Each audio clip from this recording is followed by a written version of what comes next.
in 2018, I commissioned Jay and Tahira to do a new piece about Wilmington 1968. Um, and they did a storytelling piece with musical accompaniment. At the end of that work, Tahira does a monologue on Black Joy, and she just that she brings it. And this is a work about that's our longest. We were the longest National Guard occupation ever in American history. And at the end of this work about that, she does this whole monologue on Black Joy, and she says, "But through it all, Black Joy is our greatest protest." I'm getting chills right now because the way it was just a magical moment.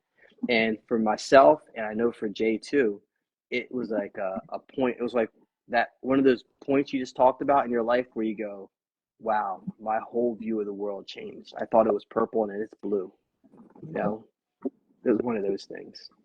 And so we got to this opportunity, and I bring these people together, and I said, listen, I want to put together a show. And this is, January 2021, we're in the thick of it. George Floyd, Ahmaud Arbery, we're in the thick of it. And I said, look, I want to put a show together about Black Joy.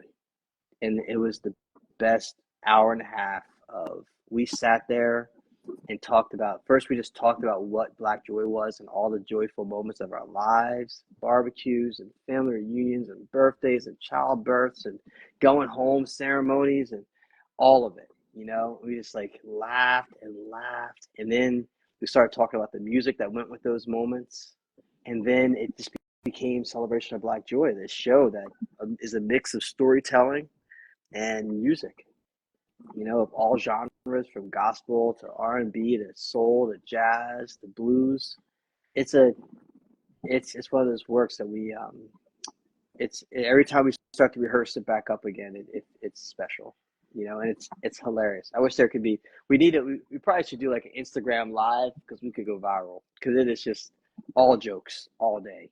The key to it is that like we are looking at Black Joy through the lens of protest, and the fact that Black Joy has survived all that has been thrown at it is an act of protest, the greatest act of protest, and so to have people come together who are activists, are actively trying to change systems that are working against us and say, look, you can't take our joy. Hey, yo, G Dash, boy, take your hat off. Fine. This week on Hats Off with G Dash Jones.